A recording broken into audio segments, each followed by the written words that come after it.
നമസ്കാരം, നിളവര വിശേഷങ്ങളിലേക്ക് സ്വാഗതം. കൂറ്റനാട് മല റോഡിൽ ബൈക്കുകൾ കൂട്ടിയിടിച്ചുണ്ടായ അപകടത്തിൽ 2 പേർക്ക് പരിക്ക്. കഴിഞ്ഞ ദിവസം രാത്രി 10:30യോടെയായിരുന്നു അപകടം. കൂറ്റനാട് തണ്ണീർക്കോട് റോഡിൽ മല റോഡ് ഭാഗത്തായിരുന്നു അപകടം. എതിർദിശകളിൽ നിന്നും വരികയായിരുന്ന ബൈക്കുകൾ കൂട്ടിയിടിക്കുകയായിരുന്നു. ബൈക്ക് യാത്രക്കാരായിരുന്ന ചേലക്കര സ്വദേശിക്കും കൂനമൂച്ചി സ്വദേശിക്കുമാണ് പരിക്കേറ്റത്. ഇതിൽ കൂനമൂച്ചി സ്വദേശിയുടെ നില ഗുരുതരാവസ്ഥയിൽ തുടരുകയാണ്. ഇടിയുടെ ആഘാതത്തിൽ 2 ബൈക്കുകളും തകർന്നു. LDFന്റെ തെരഞ്ഞെടുപ്പ് പ്രചാരണത്തിന് ആവേശം പകർന്ന മുഖ്യമന്ത്രി പിണറായി വിജയൻ പട്ടാമ്പി മണ്ഡലത്തിലെത്തി. കൊപ്പത്ത് നടന്ന LDF തെരഞ്ഞെടുപ്പ് റാലി മുഖ്യമന്ത്രി ഉദ്ഘാടനം ചെയ്തു. നാടിന്റെ വികസനത്തിന് LDF തന്നെ വേണമെന്ന് മുഖ്യമന്ത്രി പറഞ്ഞു. പാലക്കാട് ജില്ലയിൽ LDFന്റെ തിരഞ്ഞെടുപ്പ് പ്രചരണ പ്രവർത്തനങ്ങൾക്ക് ആവേശം പകർന്നായിരുന്നു മുഖ്യമന്ത്രി പിണറായി വിജയൻ കഴിഞ്ഞ ദിവസം ജില്ലയിലെത്തിയത്. പട്ടാമ്പി മണ്ഡലത്തിലും പ്രചരണ പ്രവർത്തനങ്ങൾക്കായി മുഖ്യമന്ത്രി പിണറായി വിജയൻ എത്തി. LDF പട്ടാമ്പി നിയോജക മണ്ഡലം റാലി കൊപ്പത്ത് വെച്ചായിരുന്നു നടത്തിയത്.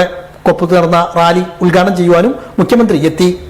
ആവേശകരമായ വരവേൽപ്പാണ് മുഖ്യമന്ത്രിക്ക് കൊപ്പത്ത് നൽകിയത്. ഞങ്ങളാണ് കൊപ്പത്ത് നടന്ന റാലിയിലേക്ക് ഒഴുകിയെത്തിയത്. നാടിന്റെ വികസനവും ജനങ്ങളുടെ ക്ഷേമവുമാണ് LDFന്റെ മുഖമുദ്രയെന്ന് ഉദ്ഘാടന പ്രസംഗത്തിൽ മുഖ്യമന്ത്രി പിണറായി വിജയൻ പറഞ്ഞു. LDF അധികാരത്തിൽ വന്നാൽ മാത്രമേ നാടിന് ഗുണം ചെയ്യുകയുള്ളൂ. UDF അധികാരത്തിൽ വന്നാൽ അത് സ്വന്തം ശേഷി വർദ്ധിപ്പിക്കൽ മാത്രമാണെന്നും പിണറായി വിജയൻ കുറ്റപ്പെടുത്തി. ഇത്തരത്തിലൊരു പ്രവർത്തനം കേരളത്തിലെ തെരഞ്ഞെടുപ്പ് രംഗത്ത് ബോധപൂർവം നടന്നതായി കാണാൻ നമുക്ക് സാധിക്കും. ഒറ്റ ഉദ്ദേശിച്ചുള്ളൂ, ഈ കഴിഞ്ഞ 10 വർഷക്കാലം നാടിന് വന്ന മാറ്റമുണ്ട്, ഓരോ മേഖലക്കും വന്ന പുരോഗതിയുണ്ട്, നമ്മുടെ നിത്യ ജീവിതത്തിൽ വന്ന പുരോഗതിയുണ്ട്. ഇത് ഓർക്കാതിരിക്കണം. കാരണം ഓർത്താൽ അത് തങ്ങൾക്ക് ഹാനികരമാകുമെന്നാണ് ഇപ്പോൾ ചിന്തിക്കുന്നത്. അതിൻ്റെ ഭാഗമായി ഇത് ഓർക്കാതിരിക്കാൻ മറ്റു തരത്തിലുള്ള പ്രചരണങ്ങൾ അഴിച്ചുവിടുകയാണ്. ഇന്ന് കാലത്ത് മാധ്യമപ്രവർത്തകരെ കണ്ടപ്പോൾ അതിലൊരാൾ ചോദിച്ചൊരു ചോദ്യമുണ്ട്. വീടുകളിലെ ഒരു കൂട്ടർ പ്രചരിപ്പിക്കുന്നതിനെ പറ്റിയാണ് ആ ചോദ്യം. നമ്മുടെ നാട്ടില് ഇന്ധനക്ഷാമമുണ്ട്, ഗ്യാസില്ല, വലിയ പ്രതിസന്ധിയായിട്ടുണ്ട്. എണ്ണക്ക്, പെട്രോളിന്, ഡീസലിന് വലിയ പ്രയാസം അനുഭവപ്പെടുന്നുണ്ട്. അപ്പൊ ഇതിനെ പറ്റിയ ചോദ്യം. ഇത്തരം കാര്യങ്ങള് ഇങ്ങനെ ഇടയാക്കിയത് സംസ്ഥാന സർക്കാരാണ് എന്ന് പ്രചരിപ്പിക്കുന്നുണ്ടല്ലോ എന്നാണ് ചോദ്യം. എല്ലാ വിഭാഗം ജനങ്ങളെയും ചേർത്ത് പിടിച്ചതോടെയാണ് കേരളത്തിന്റെ ചരിത്രം തിരുത്തിക്കുറിച്ച് തുടർഭരണം ഇടതുപക്ഷത്തിന് നൽകിയത്. തുടർഭരണത്തിന് ആർക്കും പശ്ചാത്തപിക്കേണ്ടി വന്നിട്ടില്ലെന്നും മുഖ്യമന്ത്രി ഓർമ്മപ്പെടുത്തി. വാഗ്ദാനങ്ങളെല്ലാം പാലിച്ച് ഇടതു സർക്കാർ ലോകത്തിനാകെ അഭിമാനമായ തരത്തിലുള്ള പ്രവർത്തനങ്ങളാണ് കാഴ്ചവെച്ചതെന്നും പിണറായി വിജയൻ സൂചിപ്പിച്ചു. പക്ഷേ തൊട്ടടുത്ത തെരഞ്ഞെടുപ്പിൽ 5 വർഷം പൂർത്തിയാകുമ്പോൾ തെരഞ്ഞെടുപ്പിൽ UDF അധികാരത്തിൽ വരും. അതോടെ ഈ വികസനത്തിന്, പുരോഗതിക്ക്, ഉണ്ടായ നേട്ടത്തിന് തുടർച്ചയുണ്ടാകുന്നില്ല, എല്ലാം തകരുന്നു. കാരണം സമീപനത്തിലെ വ്യത്യാസം. ഒരു കൂട്ടര് LDF നാടിന്റെ വികസനം ആഗ്രഹിച്ചുവെങ്കിൽ UDFന് നാടിന്റെ കാര്യത്തിൽ താല്പര്യമില്ല. അവർക്ക് അവരുടെ കാര്യം തന്നെ വളരെ കൂടുതൽ ആലോചിക്കാൻ. അപ്പൊ അതിനുള്ള അവസരമായിട്ടാണ് കിട്ടിയ എല്ലാ ഘട്ടത്തിലും ഭരണത്തെ ഉപയോഗിച്ചത്. അതിന്റെ ഫലം നമ്മൾ എവിടെയാണോ എത്തി നിന്നത് അവിടുന്ന് പുറകോട്ട് പോയി, അവിടുന്ന് മുമ്പോട്ട് പോയില്ല. നമ്മുടെ വിവിധ മേഖലകള് നല്ല പുരോഗതി നേടുന്നുണ്ടായിരുന്നു. അതിനെക്കുറിച്ച് ആലോചിക്കാനേ സമയമില്ല. ആ ഓരോ മേഖലയും എങ്ങനെയൊക്കെ തങ്ങളുടെ നിക്ഷിപ്ത താല്പര്യം സംരക്ഷിക്കാൻ വേണ്ടി ഉപയോഗിക്കാം. കേന്ദ്ര സർക്കാർ നയങ്ങൾക്കെതിരെ രൂക്ഷ വിമർശനവും പിണറായി വിജയൻ ഉന്നയിച്ചു. പശ്ചിമേഷ്യയിലെ യുദ്ധം നാടിനെ ബാധിക്കാതിരിക്കാൻ വേണ്ടിയുള്ള മുൻകരുതലുകൾ പോലും കേന്ദ്ര സർക്കാർ സ്വീകരിച്ചില്ലെന്നും പിണറായി വിജയൻ കുറ്റപ്പെടുത്തി. യഥാർത്ഥത്തിൽ ഇന്ന് കാണുന്ന പ്രശ്നത്തിന് അതിന്റെ മൂലകാരണം അന്വേഷിച്ചു പോയാൽ ആ തീരുമാനത്തിലാണ് എത്തിച്ചേരുന്നത്. അവരടക്കം ഇപ്പോ ഈ കാര്യത്തിൽ ഒരു പങ്കും വഹിക്കാനില്ലാത്ത സംസ്ഥാന സർക്കാരിനെ കുറ്റപ്പെടുത്താനാണ് നോക്കുന്നത്. നുണകൾ പ്രചരിപ്പിക്കുക. ഇതൊരു നുണയാവുന്നുള്ളൂ. ഒരുപാട് നുണകൾ ഇതുപോലുള്ളവ അടച്ചുവിടുകയാണ്.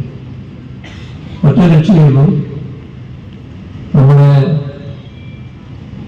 നാട് കേരളം ഇന്നത്തെ നിൽക്കുന്ന വികസന രൂപം, നാം ആർജിച്ച പുരോഗതി. മികച്ച നിയമസഭാ സാമാജികനുള്ള മഹാത്മാ പുരസ്കാരം ലഭിച്ച മുഹമ്മദ് മൂസിനെ മുഖ്യമന്ത്രി അനുമോദിച്ചു. തെരഞ്ഞെടുപ്പ് കമ്മിറ്റി ചെയർമാൻ NP വിനയകുമാർ മുഖ്യമന്ത്രിയെ ഷാൾ അണിയിച്ചു. CPI നേതാവ് K ഇസ്മയിൽ, CPI ജില്ലാ സെക്രട്ടറി സുമലത മോഹൻദാസ്, CPM സംസ്ഥാന കമ്മിറ്റി അംഗം NN Krishnadas, Sudeep, MN Karunakaran, Subeda Ishaq, TK Narayanadas, KC Jayabalan, KP Abdurahman, K Mallika, K Parameswaran, OK Sethalavi, Ashraf Ali Vallappuzha, Jayakrishnan പടനായകത്തെ തുടങ്ങിയ LDF നേതാക്കളും റാലിയിൽ പങ്കെടുത്തു. കൂറ്റനാട് നടന്ന LDF തൃത്താല മണ്ഡലം റാലിയിൽ മന്ത്രിയും സ്ഥാനാർത്ഥിയുമായ MP രാജേഷിനെ വാനോളം പ്രശംസിച്ച് മുഖ്യമന്ത്രി പിണറായി വിജയൻ. മികച്ച പാർലമെന്റേറിയൻ കൂടിയായ MP രാജേഷ് മന്ത്രി എന്ന നിലയിൽ സംസ്ഥാനത്തെ മികച്ച രീതിയിൽ മുന്നോട്ട് നയിക്കുന്നതിനോടൊപ്പം തൃത്താലയിൽ വൻ വികസന പ്രവർത്തനങ്ങൾ നടപ്പിലാക്കാൻ MP രാജേഷിന് സാധിച്ചതായും മുഖ്യമന്ത്രി പറഞ്ഞു. നല്ല പാർലമെന്റിൽ നിന്ന് പേര് നേരത്തെ സമ്പാദിച്ച MP രാജേഷ്, നിങ്ങൾക്കറിയാം, കുറഞ്ഞ സമയം സ്പീക്കറായും പിന്നീട് മന്ത്രിയായും നല്ല നിലക്കാണ് പ്രവർത്തിച്ചത്. അത് കേരളത്തിന് മികവുറ്റ സംഭാവനകൾ നൽകുന്നതിന് മന്ത്രി എന്ന നിലയ്ക്ക് അദ്ദേഹത്തിന് സാധിച്ചു. കേരളത്തിനാകെ നല്ല രീതിയിലുള്ള മാറ്റം സൃഷ്ടിക്കുന്നതിന് ആ പ്രവർത്തനങ്ങൾ ഇടയാക്കി. അതോടൊപ്പം തൃത്താല മണ്ഡലത്തിൻ്റെ വികസന കാര്യങ്ങളിൽ നല്ലതുപോലെ ശ്രദ്ധിക്കാനും വൻതോതിൽ തൃത്താലയെ മുന്നോട്ട് നയിക്കാനും അദ്ദേഹത്തിന് സാധിച്ചു. മുഖ്യമന്ത്രി പിണറായി വിജയൻ പങ്കെടുത്ത LDF തൃത്താല മണ്ഡലം റാലി കൂറ്റനാടിനെ ചെങ്കടലാക്കി മാറ്റി. കൂറ്റനാട് തൃത്താല റോഡിൽ പാടശേഖരത്തിൽ തയ്യാറാക്കിയ യോഗ സ്ഥലത്തേക്ക് ഉച്ചയ്ക്ക് ശേഷം തൃത്താല മണ്ഡലത്തിന്റെ വിവിധ ഭാഗങ്ങളിൽ നിന്നും ജനങ്ങൾ ഒഴുകിയെത്തി. ജനപങ്കാളിത്തം കൊണ്ട് റാലി ശ്രദ്ധേയമായി. ശനിയാഴ്ച ഉച്ചയ്ക്ക് ശേഷം തൃത്താലയിലെ കൈവഴികളിലൂടെ ജനങ്ങൾ കൂറ്റനാട് ടൗണിനെ ലക്ഷ്യം വെച്ച് നീങ്ങി. മണ്ഡലം കൺവീനർ MR മുരളി അധ്യക്ഷനായി. CPIM കേന്ദ്ര കമ്മിറ്റി അംഗം K രാധാകൃഷ്ണൻ MP, ജില്ലാ സെക്രട്ടറി EN സുരേഷ് ബാബു, സ്ഥാനാർത്ഥി MP രാജേഷ്, ജില്ലാ കമ്മിറ്റി അംഗങ്ങളായ VK Chandran, PN Mohanan, CPI സംസ്ഥാന എക്സിക്യൂട്ടീവ് അംഗം KP Suresh Raj, area secretary TP Muhammad, മണ്ഡലം ചെയർമാൻ ET ഹൈദ്രോസ് തുടങ്ങിയവർ പങ്കെടുത്തു. ഇവിടെ ഇത് മാത്രമാണോ? ഏറ്റവും ഒടുവിൽ വയനാട് മുണ്ടക്കൈ ചൂടുമല ദുരന്തമുണ്ടായില്ലേ? എല്ലാവരും പ്രതീക്ഷിച്ചല്ലോ എന്തായാലും ഇത്തവണയെങ്കിലും സഹായം കിട്ടിയോ? അപ്പോൾ കേരളത്തോട് പ്രത്യേക രീതി രക്ഷപ്പെടുന്നത് എന്ന നില, തകരട്ടെ എന്ന നില, ഈ കാര്യത്തിൽ മാത്രമല്ല കേരളത്തിന് അർഹതപ്പെട്ട കാര്യങ്ങൾ നിഷേധിക്കുകയില്ല. കേരളത്തിൻ്റെ ജനസംഖ്യ ദേശീയ തലത്തിലുള്ള ജനസംഖ്യയുടെ 2.5%. ആവേശമിതറി പട്ടാമ്പിയിൽ UDF സ്ഥാനാർത്ഥി TP ഷാജിയുടെ road show. Shafi Parambil MP, Panakkad Sayyid Munavar Ali Shihab തങ്ങളും റോഡ് ഷോയിൽ അണിനിരന്നു. പട്ടാമ്പി നിയോജകമണ്ഡലം UDF സ്ഥാനാർത്ഥി TP ഷാജിയുടെ തിരഞ്ഞെടുപ്പ് പ്രചരണാർത്ഥമാണ് റോഡ് ഷോ സംഘടിപ്പിച്ചത്. വെളിയൂരിൽ നിന്നുമായിരുന്നു റോഡ് ഷോ ആരംഭിച്ചത്. റോഡ് ഷോയ്ക്കൊപ്പം ഷാഫി പറമ്പിൽ MP വെളിയൂരിൽ നിന്നും അണിനിരന്നു. നിരവധി വാഹനങ്ങളുടെ അകമ്പടിയോടെയായിരുന്നു റോഡ് ഷോ തുടങ്ങിയത്.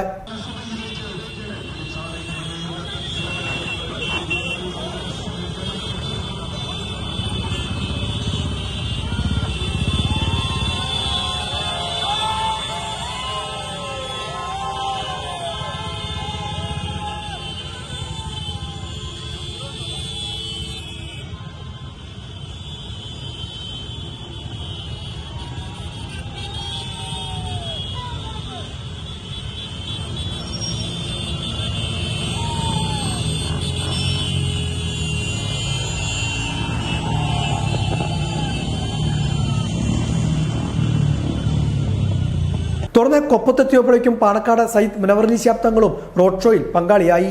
നൂറുകണക്കിന് UDF പ്രവർത്തകരുടെയും നേതാക്കളുടെയും അകമ്പടിയോടെയാണ് റോഡ് ഷോ പട്ടാമ്പിയിലേക്ക് തിരിച്ചത്.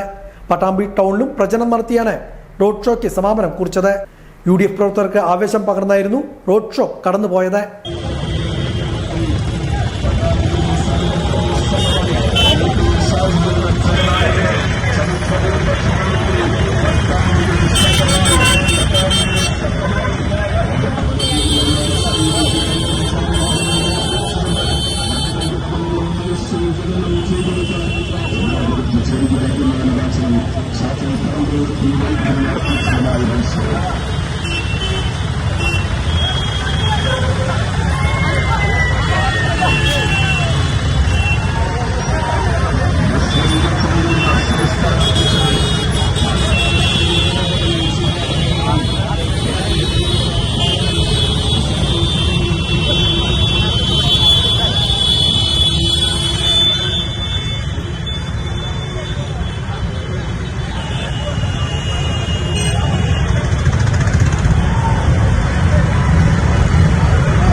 റോഡ് ഷോ കൽപ്പകയിൽ സമാപിച്ചു. TP ഷാജിയിലൂടെ പട്ടാമ്പിയിൽ ഇത്തവണ UDF വിജയം സുനിശ്ചിതമാണെന്ന് ഷാഫി പറമ്പിൽ പറഞ്ഞു. റിയാസ് മുക്കോളിക്ക് അർഹമായ പരിഗണന പാർട്ടി നൽകുമെന്നും ഷാഫി പറമ്പിൽ സൂചിപ്പിച്ചു. പാണക്കാട് മുനവർ അലി ശാബ്ദങ്ങൾ, TP ഷാജി, മറ്റു നേതാക്കളും പങ്കെടുത്ത് സംസാരിച്ചു. പട്ടാമ്പിയുടെ യുവത ആ ചരിത്രം തിരുത്തി പൊള്ളുന്ന വെയിലിനെ ഓർക്കാതെ ലാമന്തോൾ പാലത്തിന് ആരംഭിച്ച് ഇതുവരെയും ഈ റാലിയിൽ ഉടനീളം സംബന്ധിച്ച ഊർജ്ജസ്വലരായ ഐക്യജനാധിപത്യ മുന്നണിയുടെ ചോരയും നീരുമായ മുഴുവൻ സഹപ്രവർത്തകർക്കും ആദ്യമായി ഹൃദയം നിറഞ്ഞ അഭിവാദ്യങ്ങളും ആശംസകളും നേരുകയാണ്. ഒരു കാര്യം നമുക്ക് എല്ലാവർക്കും അറിയാം, പട്ടാമ്പിയുടെ ചരിത്രത്തിൽ വികസനം അല്ലെങ്കിൽ വികസന നായകൻ എന്നൊക്കെ പദം നമ്മൾ ആദ്യമായിട്ട് ഉപയോഗിച്ചതും കേട്ടതും കണ്ടതും പഠിച്ചതും പ്രിയപ്പെട്ട CP മുഹമ്മദ് എന്ന MLA പട്ടാമ്പിക്ക് വന്ന ശേഷമാണ് എന്നുള്ള കാര്യത്തിൽ ആർക്കും സംശയം വേണ്ട. ഇനി കേരളത്തിൽ വരാൻ പോകുന്നത് ഐക്യജനാധിപത്യ മുന്നണിയുടെ ഗവൺമെന്റാണ്. ഈ പട്ടാമ്പിക്ക് താലൂക്ക് ഉൾപ്പെടെയുള്ള കാര്യങ്ങൾ നേടിയ പ്രിയപ്പെട്ട CPക്ക് ശേഷം ഈ പട്ടാമ്പിയുടെ തുടർ വികസന കാര്യങ്ങൾ നേടാൻ വേറൊരു പീക്ക് കഴിയട്ടെ, അത് TP ആവട്ടെ എന്നുള്ളതാണ് ഈ നാട് ഇപ്പൊ പ്രാർത്ഥിക്കുന്നത്, ആഗ്രഹിക്കുന്നത്. കേരളത്തിൽ വലിയൊരു ഭരണമാറ്റം സംഭവിക്കാൻ പോവുകയാണ്. ഐക്യജനാധിപത്യ മുന്നണിയുടെ ഗവൺമെന്റ് കേരളത്തിൽ അധികാരത്തിൽ വരാൻ പോവുകയാണ്. ആ അധികാരത്തിൽ ഗവൺമെന്റ് UDFന്റെ വരുമ്പോ അതിനൊപ്പം പട്ടാമ്പി സഞ്ചരിക്കാൻ തീരുമാനിച്ചാൽ ഒരു സംശയവും വേണ്ട, പട്ടാമ്പി തിളങ്ങുക തന്നെ ചെയ്യുമെന്നുള്ള കാര്യത്തിന് ഒരു സംശയവും വേണ്ട. ആ തിളക്കം ഉറപ്പുവരുത്താൻ പ്രിയങ്കരനായ ശ്രീ TP ഷാജി നാടിനെ ഏറ്റവും നന്നായി അറിയുന്ന ഒരാളാണ്, നാട്ടുകാർക്കും ഏറ്റവും നന്നായി അറിയുന്ന ഒരാളാണ്. അദ്ദേഹത്തിന് സാധിക്കുമെന്ന കാര്യത്തിൽ സംശയം. കേബിൾ TV ഓപ്പറേറ്റേഴ്സ് അസോസിയേഷൻ 15ാം സംസ്ഥാന സമ്മേളനത്തിനോടനുബന്ധിച്ചുള്ള പ്രതിനിധി സമ്മേളനത്തിന് മലപ്പുറം തിരൂരിൽ തുടക്കമായി.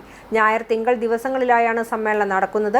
തിരൂർ ബിയാൻകോ കാസിലിൽ നടക്കുന്ന പ്രതിനിധി സമ്മേളനം VKC group managing director Razak ഉദ്ഘാടനം ചെയ്തു. 300ഓളം പേരാണ് പ്രതിനിധി സമ്മേളനത്തിൽ പങ്കെടുക്കുന്നത്.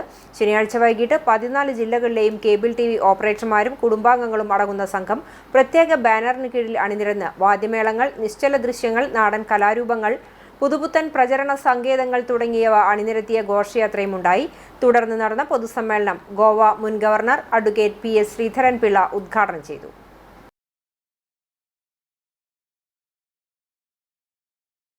പ്രസിദ്ധമായ പട്ടാമ്പി നേർച്ച ആഘോഷിച്ചു. രാവിലെ നേർച്ച കൊടിയേറ്റം നടന്നു. 40ൽ പരം ഗജവീരന്മാരാണ് നേർച്ച ആഘോഷത്തിൽ അണിനിരുന്നത്. സൂഫി വര്യനും പ്രജാതാൽപരനുമായിരുന്ന ആലൂർ വലിയ പൂക്കുഞ്ഞിക്കോയത്തങ്ങളുടെ സ്മരണാർത്ഥമാണ് പ്രസിദ്ധമായ പട്ടാമ്പി നേർച്ച ആഘോഷിക്കുന്നത്. ഇത്തവണ 112ാമത് നേർച്ചയാണ് കൊണ്ടാടുന്നത്. പട്ടാമ്പിയുടെ ദേശോത്സവമായാണ് നേർച്ച ആഘോഷം. രാവിലെ കൊടിയേറ്റ ചടങ്ങുകളോടെയാണ് ആഘോഷ പരിപാടികൾക്ക് തുടക്കം കുറിച്ചത്. കേന്ദ്രാഘോഷ കമ്മിറ്റി ഭാരവാഹികൾ, ഉപാഘോഷ കമ്മിറ്റികളുടെ നേതൃത്വത്തിൽ ജാർത്തിങ്ങിൽ എത്തിയായിരുന്നു കൊടിയേറ്റം. തക്ബീർ ധ്വനികളാൽ മുഖരിതമായ അന്തരീക്ഷത്തിലായിരുന്നു കൊടിയേറ്റ ചടങ്ങ്. കേന്ദ്രാഘോഷ കമ്മിറ്റി ഭാരവാഹികൾ മുഹമ്മദ് മോസിൻ MLA, മറ്റു പൗരപ്രമുഖരും ചടങ്ങിൽ സന്നിഹിതരായിരുന്നു. നിരവധി ഉപ ആഘോഷ കമ്മിറ്റി ഭാരവാഹികളും കൊടിയേറ്റ ചടങ്ങിൽ പങ്കെടുത്തു. നെറ്റിപ്പട്ടം കെട്ടിയ ഗജവീരന്മാരും താളമേളങ്ങളുടെയും അകമ്പടിയോടെ ഘോഷയാത്രയെ എത്തിയായിരുന്നു കൊടിയേറ്റ ചടങ്ങ്.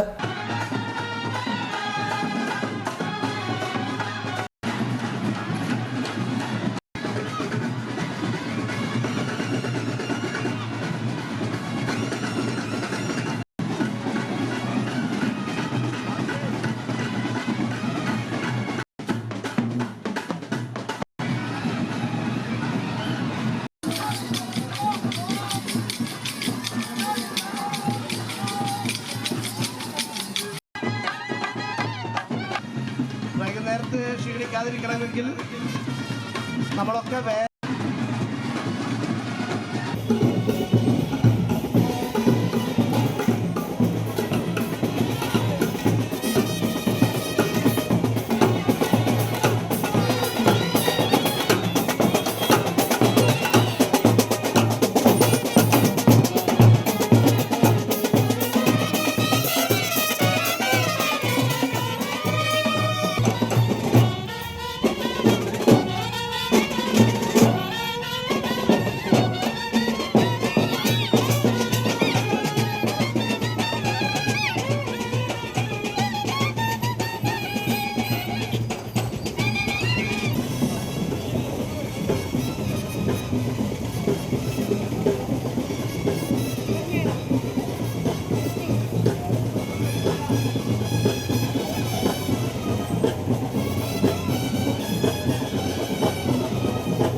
വൈകുന്നേരം നഗരപ്രദക്ഷിണ ഘോഷയാത്രയും നടന്നു.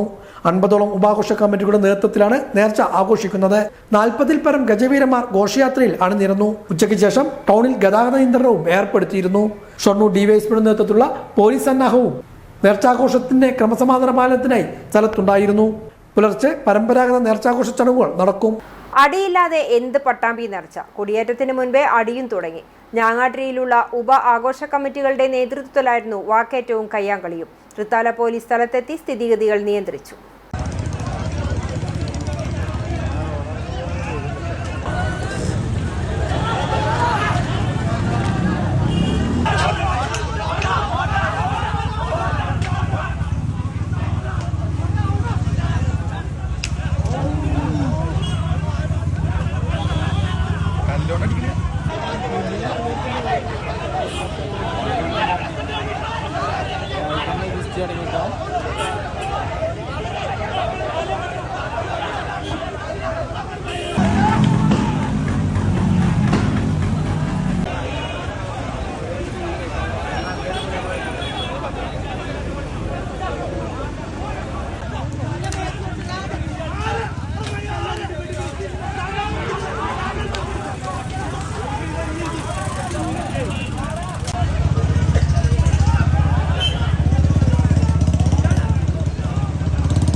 ഇതോടെ നിലയോര വിശേഷങ്ങൾ സമാപിക്കുന്നു. നമസ്കാരം.